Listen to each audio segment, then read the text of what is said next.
This is a book called Serving the World from the Inside Out by Judy Johnson. And the back cover says, after enthusiastically traveling the globe as a consultant and coach, Judy found the true way to serve the world is spreading light and love from the inside out. This is a character-driven novel.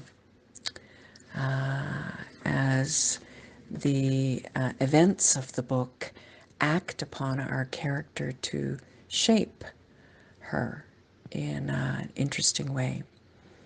And it is a book told in 6 chapters, but it begins with a quote from Rabindranath Tagore, India's greatest poet, and from his poem, The Journey Home. The traveler has to knock at every alien door to come to his own. And one has to wander through all the outer worlds to reach the innermost shrine at the end. Our story begins simply enough with a birth in the small town of Medicine Hat, Alberta. 2 parents born and raised in Banff, and a sickness that produced regular seizures and had our main character spend the better part of her 2nd year in hospital. This is where we meet her for Chapter 1, which is entitled FEAR, or Fear, which stands for Fear Expressed as Anger and Rebellion.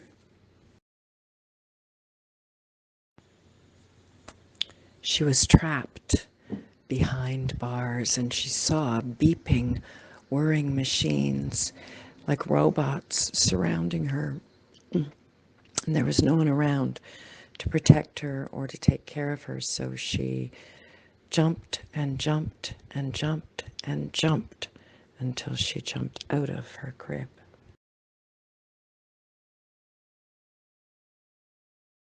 She catapulted herself and landed on the floor.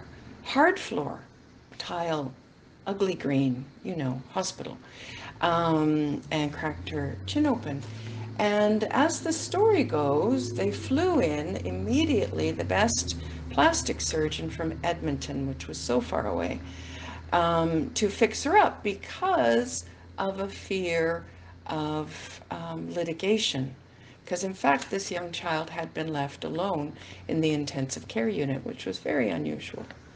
And so fear drove her to escape what she assumed was a terrible fate at the hands of these monsters. It's funny, she told her father this story only last week, and he thought she was just being rebellious. In fact, he never understood she was terrified. So, demonstrated a great deal of commitment, determination, strength, independence, and a fierce will. Chapter 1.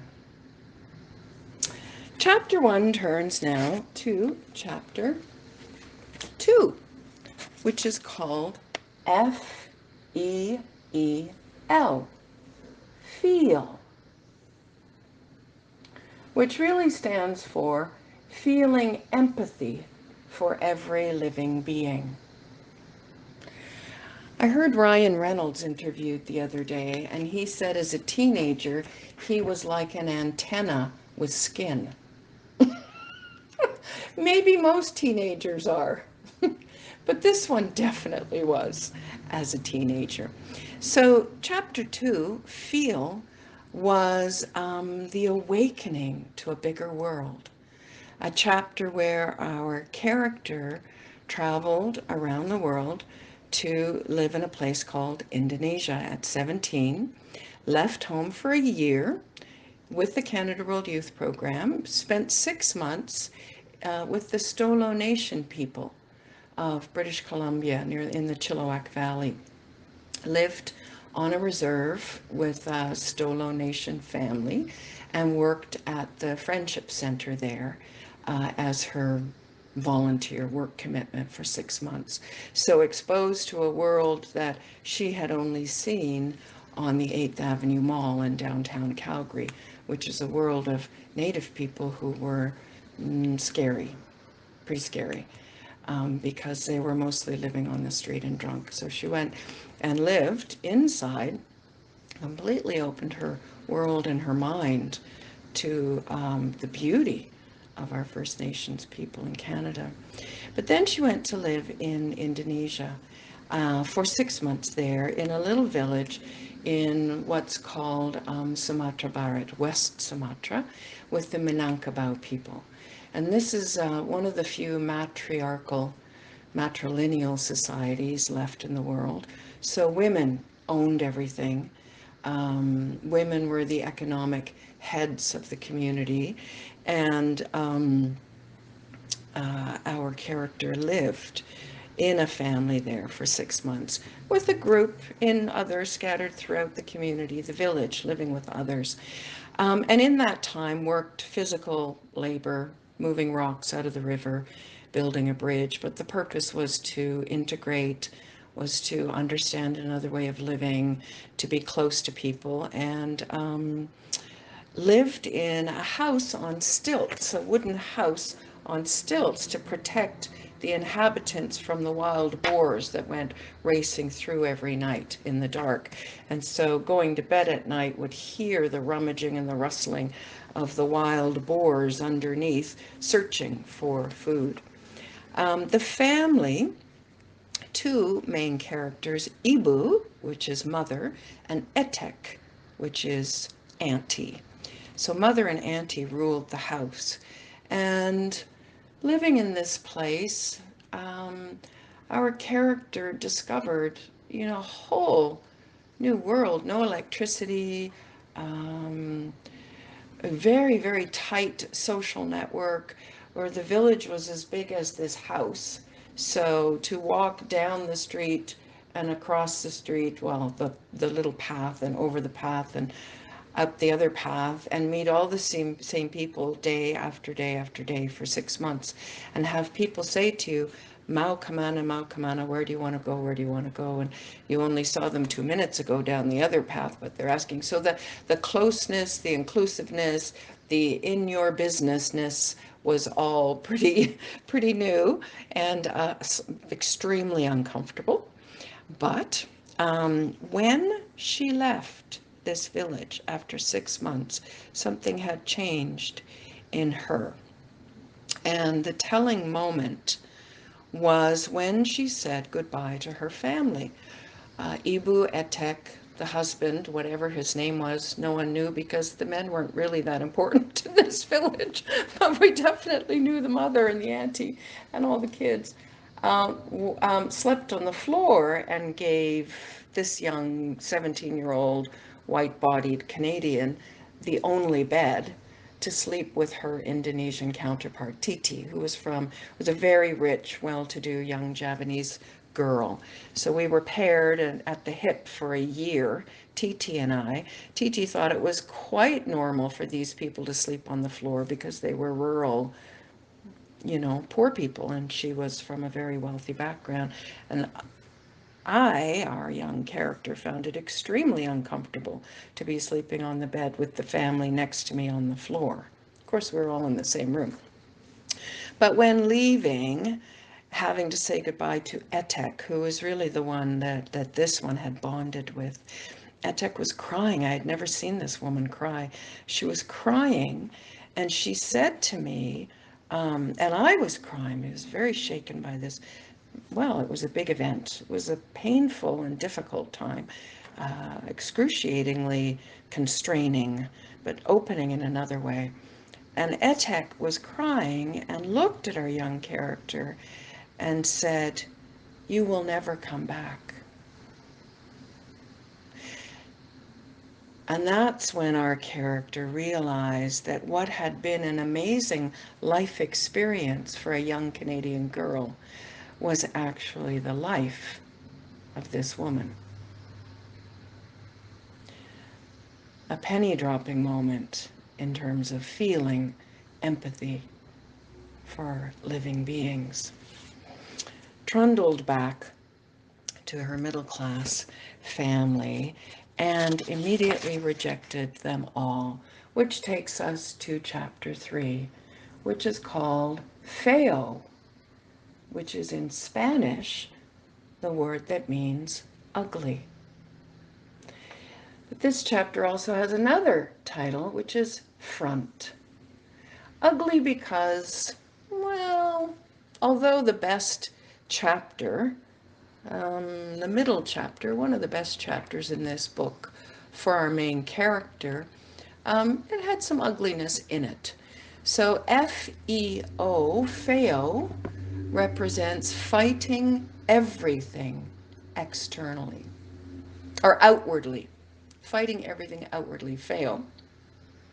And front, F-R-O-N-T, is fighting with righteous outrage, in it together.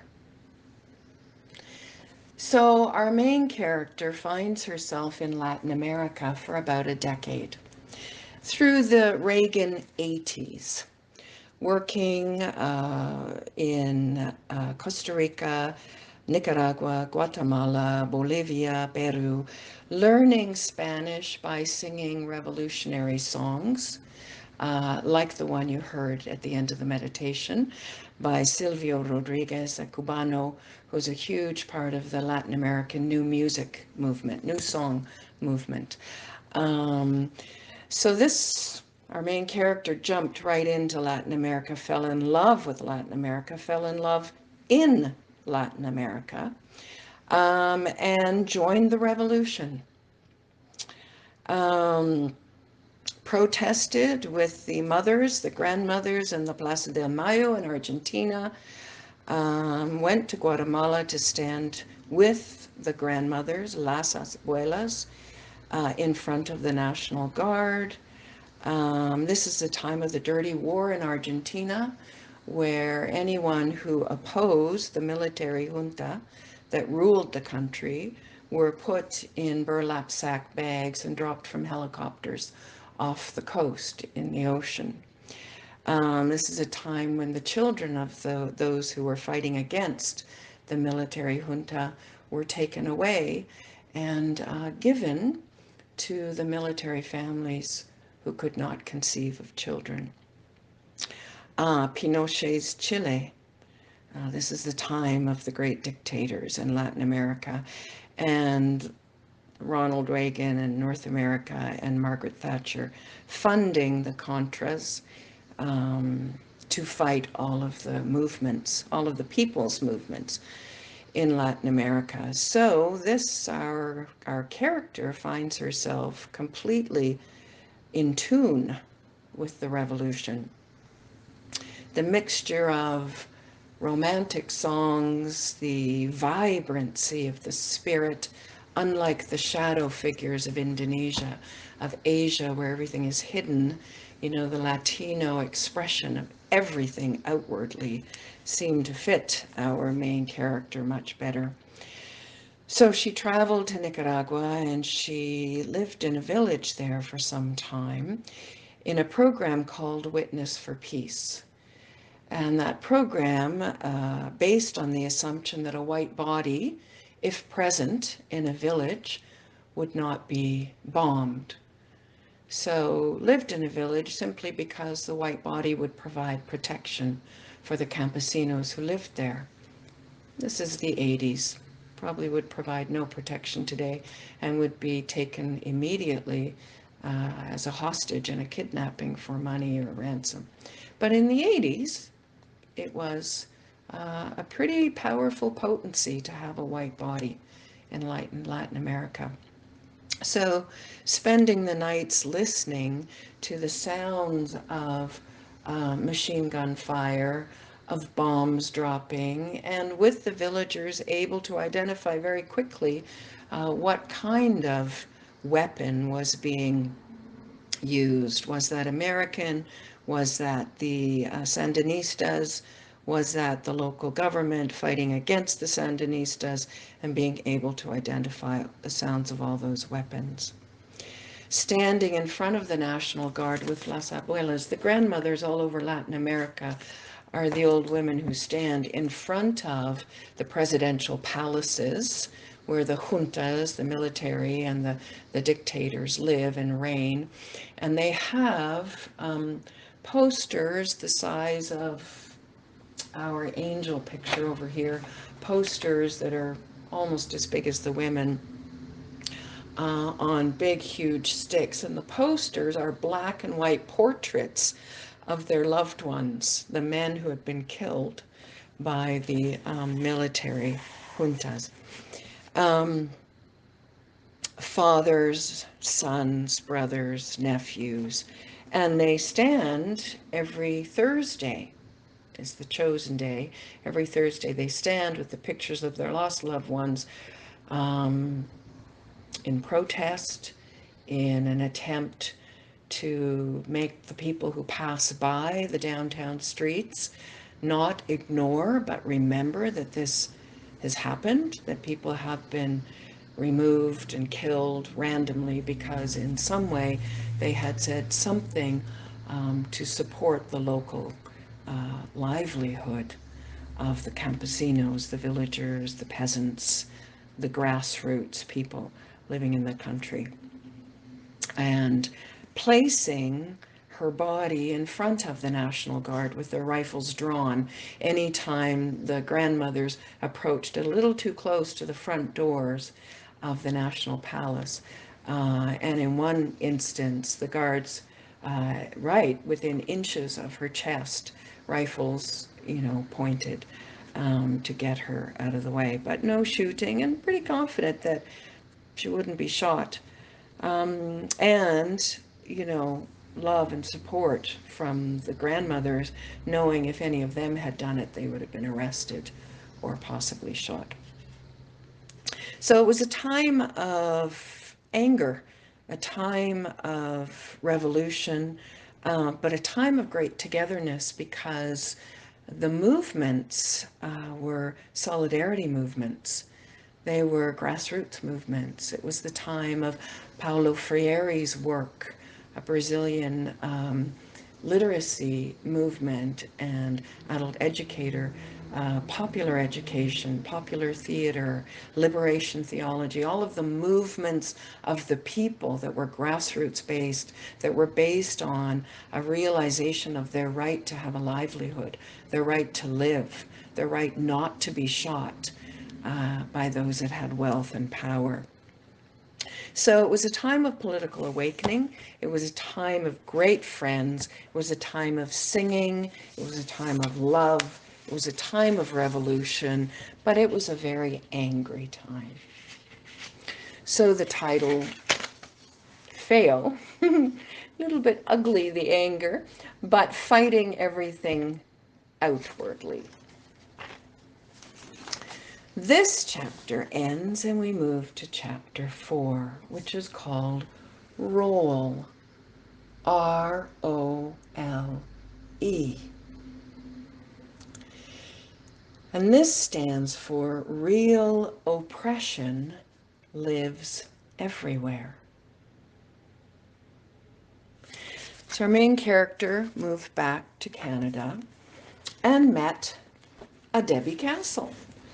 Met someone who was running her own business with a woman friend, a business led by women, run by women, and very much aligned with the movements of Latin America that our main character had absorbed 100% and had trained on the street in these methods. And this person, Debbie Castle, was looking for someone to work with, someone who had intercultural expertise and had the facilitation capacity to work with her in Labrador. She'd been offered a job, a one-year contract, to help the regional health services become more culturally sensitive. So our main character comes back to Canada, not knowing who Debbie Castle is. A friend recommends. They meet. Instant realization that it was inevitable we'd work together. Somehow we end up for a year in Labrador, off the coast of Labrador, traveling in cometics, dog sleds, skidoos, float planes, the, what's it called, Northern Ranger, the boat, all over northern Labrador and northern Newfoundland to understand what are the needs of the Innu and Inuit people living in that part of Canada, in relation to healthcare, and how to help the healthcare provider, the Grenfell Regional Health Services, become more culturally sensitive. And this is when the role, the real oppression lives everywhere realization strikes our main character. Coming from this vibrant time and this vibrant world of colorful cloth, colorful stories, colorful and spirited campesinos, grassroots movements, and landing in the desolate north where everything's white or brown or gray, and where the attitudes of the people are dispirited. The Innu and the Inuit themselves, although closer to the campesinos known in Latin America, but in particular the healthcare providers, people who have good education, who have excellent livelihood, who have good money, extra money for danger pay of the North, who are doing something incredibly meaningful by working in that part of the world, and completely trapped in bureaucratic, hierarchical, white folk thinking, privilege thinking. And even the Indian-bodied physicians and care providers who, as most of us know, make their first entry into Canada by taking positions in the far north, their only way to get into Canada. And even then, a feeling of how constrained their thinking, how oppressed the spirit, no joy, no. And so the stark contrast to the people whose livelihood was so threatened, so oppressed politically, economically, socially, even physically, just for the lives being in danger, from that world to this place where, oh, the dawning realization for our character that oppression lives everywhere. And actually, perhaps the most difficult oppression to deal with is the oppression of the human spirit, the oppression of the human mind. So, a big realization for our main character, and working for years to perfect, to understand, to develop skills, to refine capacities, techniques, methods, subtle understandings, to unlock the human spirit, to transform the oppression of the mind, the oppression of the spirit into the vibrant, living freedom, liberation. Which leads us to chapter 5, which is called SOUL. Suddenly open to unlimited love. Soul.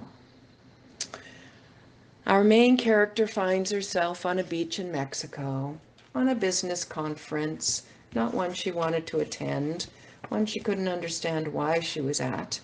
Went with her friend Debbie Castle, of course. Shared a hotel room. Had a sudden awakening, huge spiritual awakening that blew her world apart. Well, actually brought her world together. Opened the spirit in a way that the tools, the techniques, the learning, the methods of the previous chapter had just provided a ground, a foundation for. The spiritual awakening brought her into an awareness of a world beyond the social, the cultural, the organizational that she had been working with. Suddenly the world became unlimited in a way that wasn't just about global consciousness. It was about the one family of humanity. The feelings of empathy for a global family turned into feelings of solidarity that were more of kinship, of brotherhood, sisterhood. Um, the first part of this chapter, our main character is grounded in Halifax with two young children, maturing spiritually.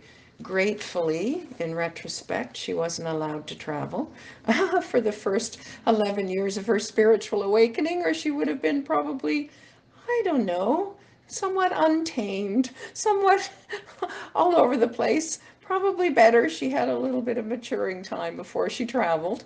But after the first 11 years of this chapter of spiritual awakening, she began to travel the world. The skills that she had developed in the earlier chapters were used within the meditation community. Community building, learning in innovative and exciting ways, empowering ways. Although spiritual power was new to her, the methods to access and activate soul power, inner power, were useful in the meditation world. So she traveled to many countries. A couple of stories. A country that was very divided by war in Eastern Europe, discovering that the family there had the trauma and the pain of the war that they had been through, and that some of the tools from Latin America were very useful there. Traveling to, I guess this is a chapter of being a chameleon, a chapter of discovering that anything that was learned before was suddenly useful in a way that was completely unexpected. Popular theater, finding herself on stage in the Philippines, in a theater surrounded by, Manila's wealthy ex-Marcos companions who only go to this one theater, and a BK student who was once the national prima donna in the ballet under Marcos' era continues to dance in her elderly body now for those same people who are trying to make their way outside of the Marcos era. And our main character finding herself on stage, suddenly performing a death play made up by herself, enacted as the prima donna dances around her on stage. So everything from that kind of, oh, this is like popular theater, that's no problem, to, bringing together an Eastern European family in conflict, to many, many other things. But the point of this chapter really was the travels. And the story, somebody asked our main character just last week, what did you learn from all those travels? What a wonderful gift to be given the opportunity to travel to all these countries. And I think the question was asked, marveling at the travels. And the main character suddenly remembered, there was a time when the young daughter, who was 25 years old, showed her mother the map on the wall that she had kept since she was a child, with the little round-headed pins, the ones with colors on them that have a little bauble, and how the child had put a pin in every country she had visited over all of her years growing up with a father who lived in Asia and a mother who lived here in Canada, had seen many countries, and announced to her mother one day, "Mom, I've been to 45 countries." The mother, our main character, thinking, how is it possible for a 25-year-old to have visited 45 countries? Sat herself down with a map of the world and began the count, only to discover that there were in fact 60 countries that she had visited and facilitated in. 60 countries our main character had traveled. 1/3 of those countries before her spiritual awakening, 2/3 after. So in 25 years, actually 15, chapter 5 runs the gamut of a 15-year period, this suddenly opened unlimited love. It also meant unlimited borders and boundaries geographically and internally. But the lesson learned from all those countries, all those travels, all those opportunities to play and be in plays, all those opportunities to facilitate, was very simple. It had nothing to do with the travels. It had nothing to do with the cultures or the countries. And it had everything to do with being known. Being known well by a spiritual family that extended itself around the globe, that just happened to be in all of those 60 countries, just happened to be everywhere, scattered about, which required planes to get to. But it was actually being known well that was the gift of that chapter for our main character. Inadvertently, or as a result of all of that, also became well known. But the realization that being well known was so much less significant than being known well. And knowing well all the souls that make up her spiritual global family. So now we come to chapter 6, the last chapter in our story, and it's called G-O-D. And it stands for Golden Outpouring of the Divine.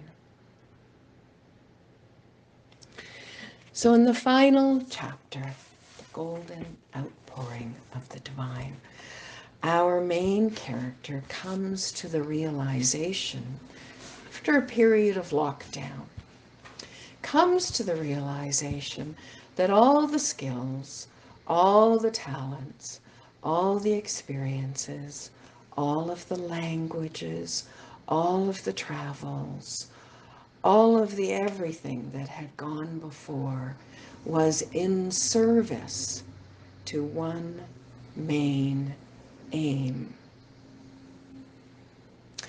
And that main aim was to create a safe space for the hearts and minds of others.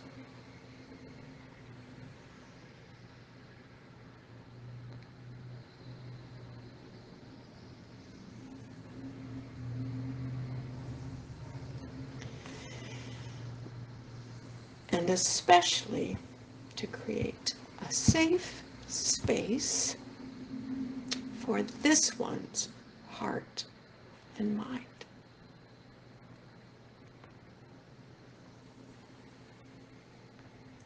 "60 countries, multiple skills, many talents, huge capacity, great capability, 4 languages, really all in service of one simple thing, which I think is what humanity needs: safety for our hearts and minds." So, our little girl in chapter 1 behind the bars, having to escape herself physically from fear of threat, finds herself at the end, not the end of the book, just at the end of chapter 6, having become a full-fledged inner activist. And the book ends with this lovely quote. Inner activism is the single-minded focus to activate the qualities inside that are needed for a better world. Externally, maybe we fight for causes, raise our voices to protest events, but internally, we do the work to become what a better world needs us to be. True activism begins when we understand that the changes we want to see in the world must begin inside human consciousness. Today, let us activate our inner qualities to fit a better world. Om Shanti.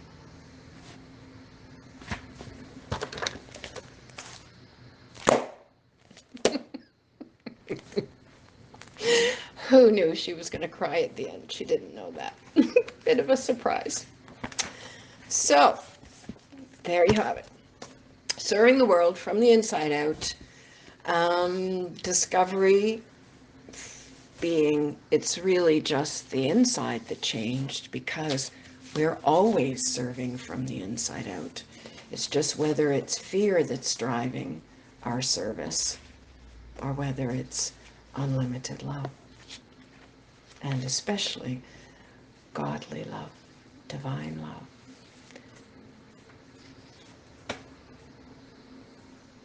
Om Shanti.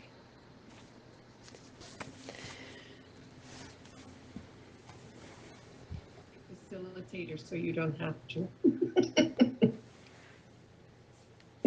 So, would anyone like to speak to the main character? Oh, yeah, that's great. Thanks, Deb. I can just hear you now. Good, good, good. Would anyone like to speak to the main character with a question? Well, I'd like to start with a comment. You know, Judy, I've known you for, 20 years, and this is the first time I've ever heard your story. And I'm absolutely in awe of your history and your evolution and your conclusion of the importance of our inner work, our inner beauty, our inner love, and how, that when we radiate that out to the world, that's how the changes are going to be made. So, I mean, I just can't thank you enough for this presentation tonight. Oh, thank you, Tara. Yeah, I might at times be a little flippant about it, but it's come hard earned. Like my belief that it is an inside out job and that the inside actually has to be different for it to be a better job. Mm-hmm. I mean, I come to that conclusion not lightly. I come to that through the years I described. So, yeah, thank you for that. Wonderful. Danielle, do you want to ask something? Nope, just. No, but I do want to say, Judy, I mean, your whole presentation was so moving, and just, it touched me. I feel like I need some time to process it. I mean, there were so many things there, and just thank you so much for sharing it and being open and being willing to do this. Thank you so much. Thank you, Danielle. Yeah, it was a lovely thing to do. I'd heard all the other living books say, it was so great to do this, to look at your life. And then I started doing it. I thought, wow, this is really, something to look back. Yeah, I'm not much of a look backer. I don't usually have stories of the past. So that's probably why nobody's ever heard them. I don't tend to tell stories of my past. I don't know why. Lots of people do. It's never been I'm always so focused forward. So it was a really lovely exercise for me to do, actually. Yeah. Thank you. Very rich stories. Thank you.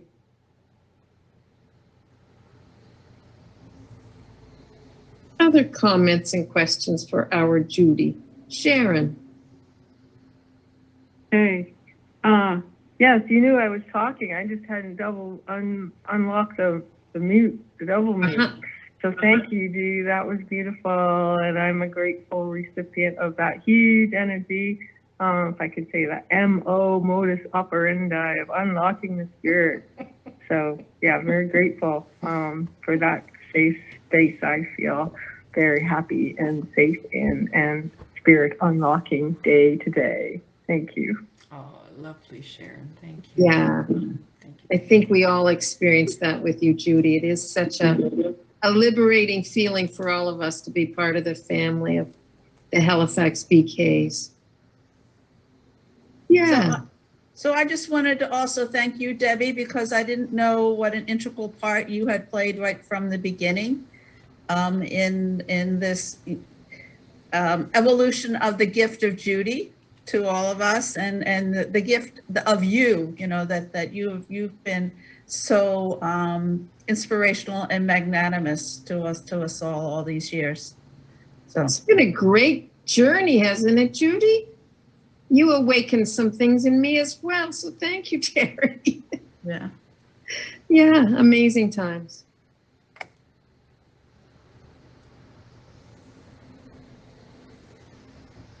I guess I have the good fortune to be in your presence most days.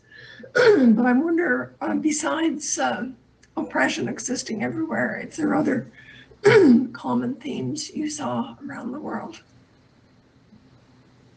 Well, I mean, this particular book was focused on oppression, but my goodness, the love, the joy, humanity is humanity everywhere, right? The love I felt for Etek, giving up her bed to me for 6 months so she could lay on the floor, a wooden floor, no cushions, no carpets, just a wooden floor, you know, is the same love. That love is expressed everywhere, that humanity is expressed everywhere in the world. Standing next to a grandmother in Guatemala, she mourns the loss of her grandson or her husband. It's the same mourning anywhere. I mean, she felt like the grandmothers that I spent time with felt like my granny, So, yeah, humanity is amazing, right? Yeah, so the love always wins in the end, but boy, does it get a good run for its money. Mm-hmm. Great question, Carol. Terry, were you ready with one? This is more of a comment, but maybe you could comment on this comment. I heard unlimited love throughout your entire story. But the unlimited love shifted. It shifted from one that was outward focused, still the love for humanity, still the love of trying to do the right thing in the world, to recognizing that if we don't love ourselves inside, then it isn't as effective as when we do. And I'm just wondering if you could just comment on that. I think when I had chapter, the soul chapter, the chapter 4 or 5, chapter 5, the suddenly open to unlimited love experience, I was traveling in the kind of world at that time where people talked about self-love a lot, and it was a self-help theme. It was a personal development theme of self-love. And it included the bubble bath and the Oprah magazine, although she wasn't around at that time. It included treating yourself well physically, give yourself the spa and the this and the that. And so there was really no understanding of what self-love was for me, because, you know, the angry fighter, street fighter that I had been most of my life, may not have expressed externally, but internally, that was the persona. Um, uh, you know, wasn't going to love herself. Like, she was just in too big of a fight mode to be in a love mode. It's kind of a binary code. You know, you're either fighting or you're loving. They don't really go together, which is probably why I loved Latin America, because all of the revolutionary songs are also romance songs. They put the love and the fight together, and oh, I was right in my element for a decade. But I think what I have discovered about self-love is it's not something you do. I think it's something that just grows day after day, year after year, as you get to know yourself in a different way, as you get to know yourself as a soul, and you get to see the qualities that are inherently there under the fighter or under the whatever was the primary persona. And so it's like a slow cook, and a beautiful slow cook. And one day you wake up and you have this slow cooker has turned a beautiful casserole, you know, and it's yourself. And you suddenly wake up and you realize there's some self-love there. How did that happen? You know, I've been trying to do it for years, but then suddenly it just cooked, you know? So yes, I would say, you know, the love for humanity and the method to fight turned into love for humanity, but love for self. So no need to fight, but that love for self wasn't something that was done. It was just slowly grown, I think, like you do any relationship over time. You know, a loveful relationship with self has grown. I don't know if that answers, Tara, but nice That does. observation. Very, Thank you. very nice. Thank you. Beautiful, thoughtful response. Great. Danielle? Yeah. Yeah, I was just, I wanted to ask you, that sort of follows well into what was on my mind, which had to do with the anger issue, you know, the anger that you felt. And then you're talking about the self-love. And I was wondering about that transition for, I mean, I don't see a lot of the anger in you now. So, you know, from your point of view, would you say anything about the transition, or how, or did it leave you, you know, kind of thing? Or did you work through, I don't know, just whatever you might want to say about that or share about. Yeah. Well, there must have been a chapter in here somewhere where it started to dissipate. Um, um, I would say that uh, um, righteous anger is well supported by society, and the groups I found myself in, including the revolutionaries, would be all behind an anger that got, you know, had the righteousness attached to it. So there are lots of places for you to be angry without it seeming abnormal, you know, for to fit very nicely. So I think that for me, anger has dissolved, not entirely gone, but it certainly isn't a toxic presence in me as much as it was before. So, and I think that its dissipation, its disappearance, is indirectly proportionate to the appearance of self-love. So I think as one grew, the other disappeared. Yeah, I asked somewhat for reasons because my niece is sort of heading down your path. So it's kind of interesting. And so I'm finding it interesting because I'll be seeing her. And so, you know, I think most of your story was helpful that way. And I'm really grateful that you started sharing from the young perspective rather than from today's perspective, which was really, I think, helpful.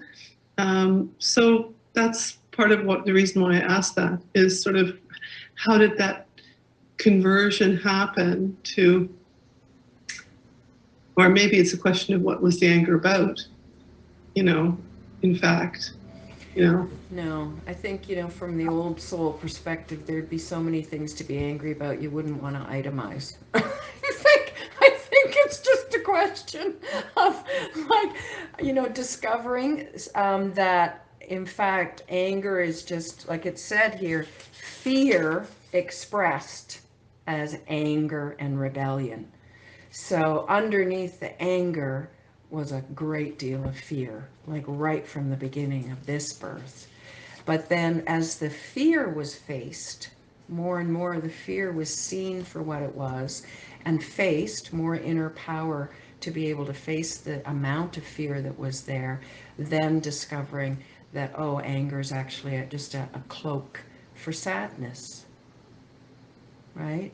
And so discovering all the things that were hiding behind the anger. The anger is just the vanguard, the front, the front part of the army that goes in advance, to protect, the one that's coming behind. So discovering all of the things that were behind the anger is part of the transformation process, has been for me.